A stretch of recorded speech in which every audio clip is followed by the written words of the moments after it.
God said, you were always good enough. You were always good enough for me. You always had what it took. You were always beautiful enough, strong enough, smart enough. You were always pretty enough. It's a lie when you tell yourself, when other people tell you that you're not good enough. You were always good enough. God says, I always wanted you. There was never a time that I didn't want you. There was never a time that I didn't deem you worthy enough for me. But I got to get you back, says God. I got to get you back to the place to where you know you are always good enough for me. I know what people told you, and I know what people made you think, and that you weren't good enough, that you weren't pretty enough, that you weren't smart enough. I know the lies that the enemy told you, says God, but God is saying to you today, you were always good enough for me. God says, I always wanted you. I always wanted you. And I know the enemy has you in a place to where you're mad at me, says God. Thinking I didn't make you correctly, I didn't make you properly, and that I made a mistake. I'm here to tell you I didn't. I didn't make a mistake. I made you on purpose for purpose. And you are perfectly made for the purpose that I have over your life. But I got to get you to see it, says God. But if I can only get you to see, if I can only get you to see it, says God, that you were perfectly made for your purpose and for me. God wants you to know that you were always good enough for him. You were always good enough. And God wants you just the way that you are. You are always good enough for him.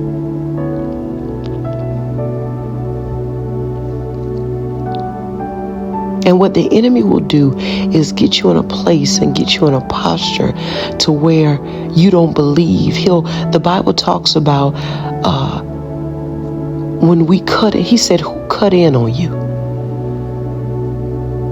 You were running a good race. Who cut in on you and swayed you away from the truth of your enoughness, the truth of you being valuable to me, the truth that you being beautiful to me? Who cut in on you? Who told you that?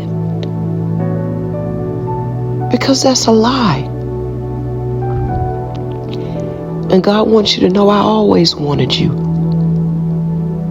Always wanted you.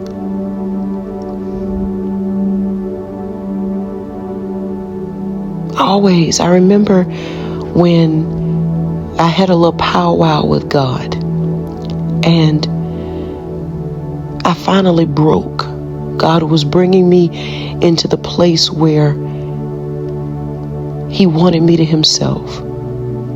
He was bringing me into the place where he was letting it be known that I want you for me. And I'm no longer taking no for an answer. He was bringing me into the place where I could no longer run from. And that was in relationship with him. And I remember one day I broke. Because after dealing with a lifetime of pain, hurt, turmoil, of being taunted, teased, and picked on,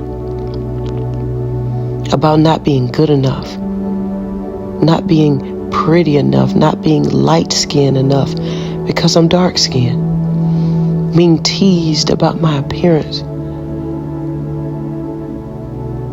The majority of my childhood and my teenage years having to live in survival mode, never getting to the place where I can just enjoy my innocence, but always going to alternate lifestyles and alternate behaviors that I didn't even want to act out, that I didn't even want to do.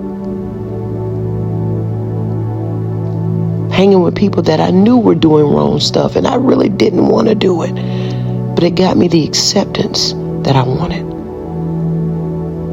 And here it is now, God is telling me that it's wrong and to come out of that. Well, my question to God was, where were you? Where were you when they were teasing me?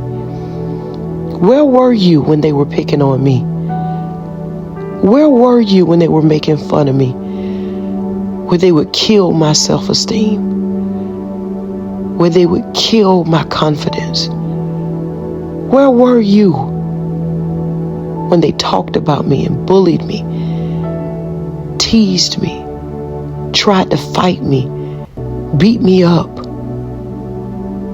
all because of how you made me, all because of what you did to me? Where were you? Where were you? And here we are now, years and years and years down the line, and you're telling me I'm wrong. You're telling me I'm wrong for not choosing you. You're telling me I'm wrong for choosing alternate lifestyles. You're telling me I'm wrong for numbing the pain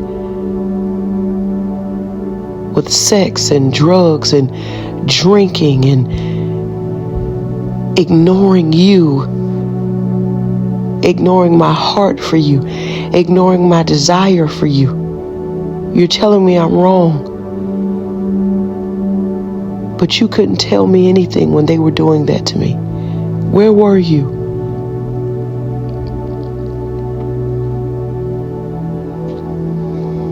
And I remember me and God had it out, man.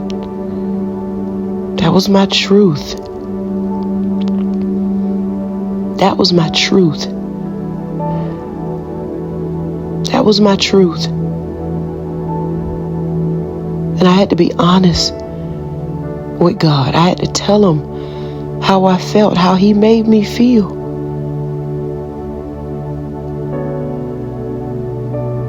Why did you make me this way?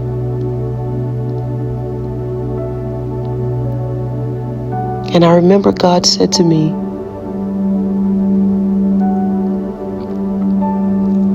in a vision, he showed me something. He said,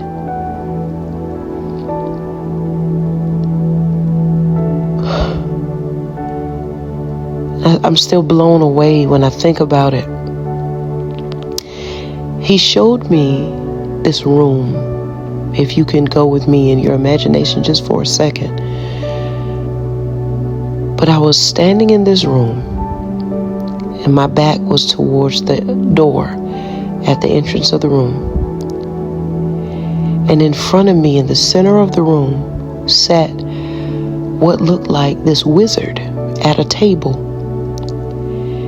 And he was dressed in all white and kind of rugged clothes that looked like a wizard's gown, and it went all the way to the floor. And it was kind of white, grayish. You know, it looked old. And he had long white hair. And he was sitting at a table doing something. He was busy at work doing something. And in this room that we were in, it was a little dark. It wasn't much light. But it was enough light for me to see what was around me. And all around the room on the walls, there were fabrics, there were crafts, there were woods, and if you can imagine arts and crafts and everything that comes along with it, spoolies and needles and threads and fabrics, just covering the walls. And it was like this old vintage room.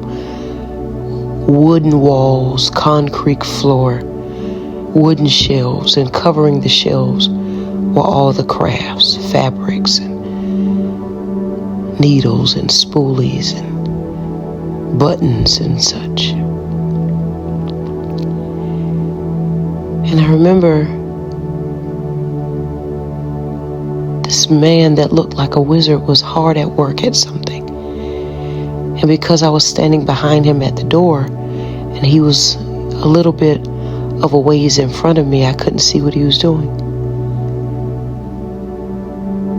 But one thing that I noticed in the vision, the room was so peaceful.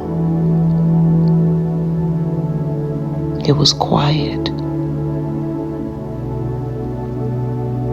And he was hard at work.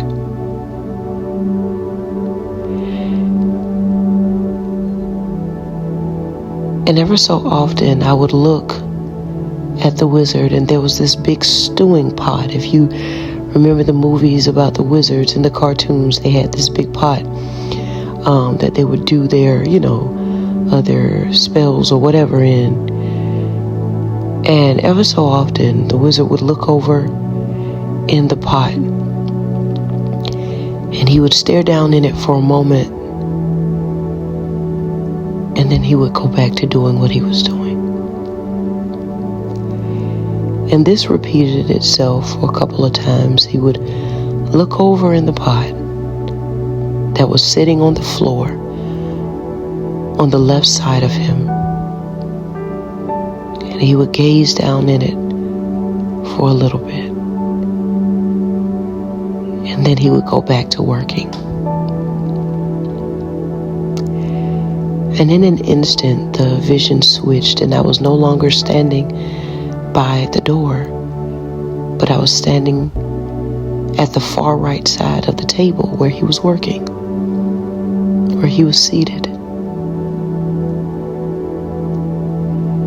And when I looked to see what he was doing, he was painting.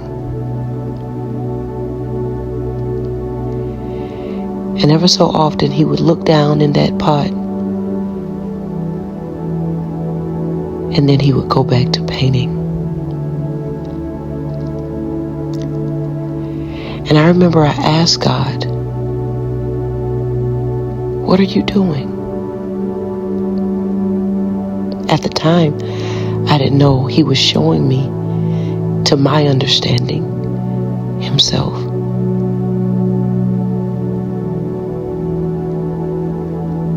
But I asked him, I said, "What are you doing?" And he said to me, "I was making you."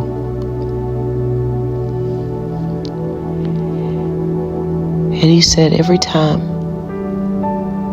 that he looked over in the big stewing pot on the floor, he was actually looking over my life. And in front of him on the table were these lines, about 2 or 3 lines of paint pigments.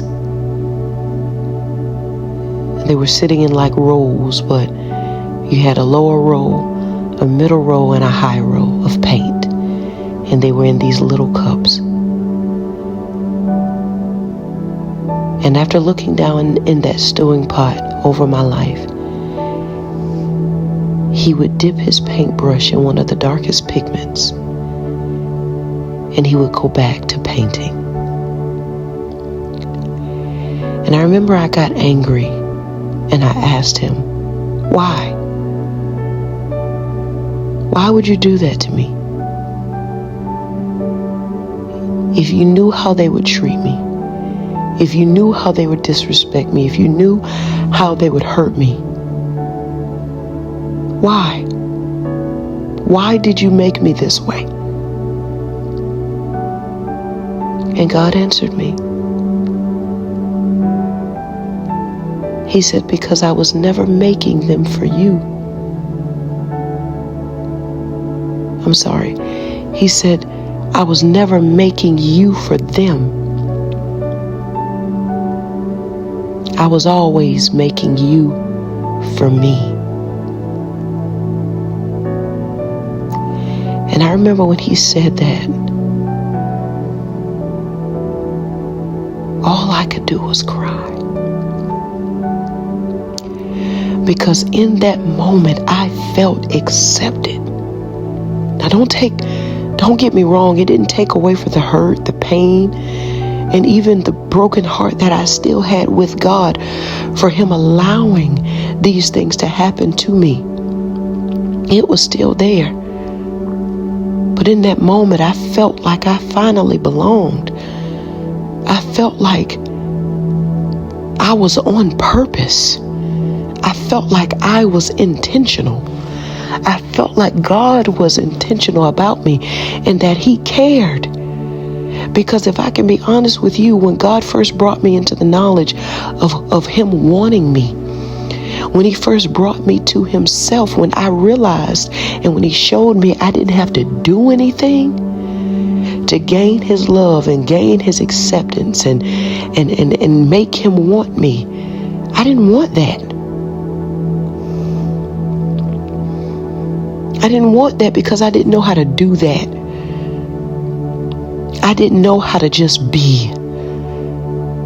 Because I was never afforded that opportunity. I always had to fight to get what I wanted. I always had to use my body to get what I wanted. I always had to hang with people that I didn't really want to hang with, who were doing bad things, to get what I wanted. I always had to do something outside of who I originally was to gain acceptance. But the moment God said to me, I always wanted you, and I always desired you, and I made you for me, it was in that moment that I felt loved, that I felt true acceptance, that I felt important. And I'm here to tell you today, sis, he's always wanted you. I'm here to tell you, baby girl, he's always wanted you. He made you for him. I know it may not feel like that all the time. I didn't feel like that all the time, but he made you for him. And you are perfectly made just the way you are. And God wants you to understand you don't have to do all these crazy things that you had to do to get the acceptance of people. And I know it hurt, because if that be the case, why did you do it then, God? God is not afraid of your question, sweetheart. He's not afraid of you coming to him and being angry and being upset and being hurt and crying. He's not afraid. But I want to tell you something. He wants you. And if it takes you fussing, if it takes you crying, if it takes your honesty,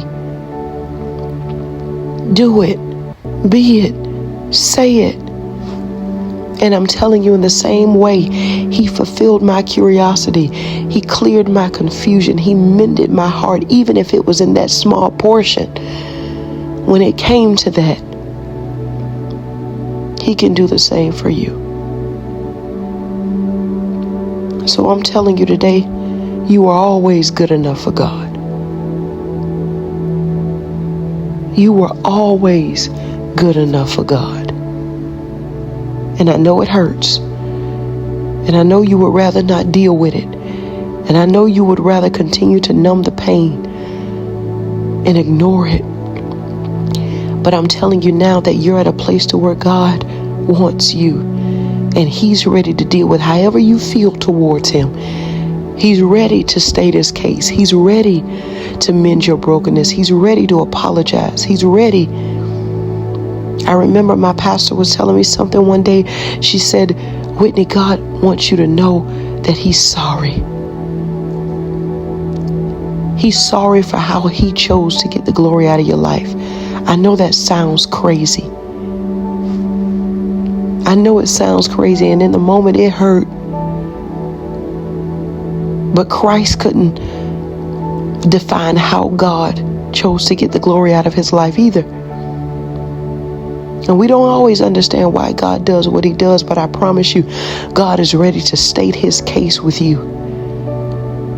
He's ready to give clarity. He's ready to give understanding. He's ready to show you that you're loved, that you're wanted, that you're accepted, and you ain't got to do all these crazy things that you've had to do before to gain acceptance with him. You can come and just be just the way you are, as you are, because he made you not for them, but for him, and you are perfectly made for your purpose. You may not know what that is right now, but as you continue to grow in God and be with God and allow God to make you, mold you, shape you, and love you back to the place of your true identity, your purpose will unfold. That's not what God is concerned about right now. He's concerned about your heart, y'all's relationship, and the love that he desires between the two of you. So I'm telling you, you're good enough for him. You're good enough, and there's going to come a day to where you believe that. And until then, try to muster up the strength to tell yourself that every day. Go to God in prayer. And as you get your feelings out, and you get them out, and you tell him how it hurt. You tell him what you feel. You tell him, I promise you, my dear, you're going to get what you need. He's going to answer you. The Bible declares, draw nigh unto God, and he'll draw nigh unto you. And for the mere fact that God brought this video to you, he brought you to this place and to this space, it shows you that he wants you, and that he's waiting, and that he's ready to receive you. Will you receive him? Will you accept the invitation? You were always good enough for him. And it's time for you to believe that.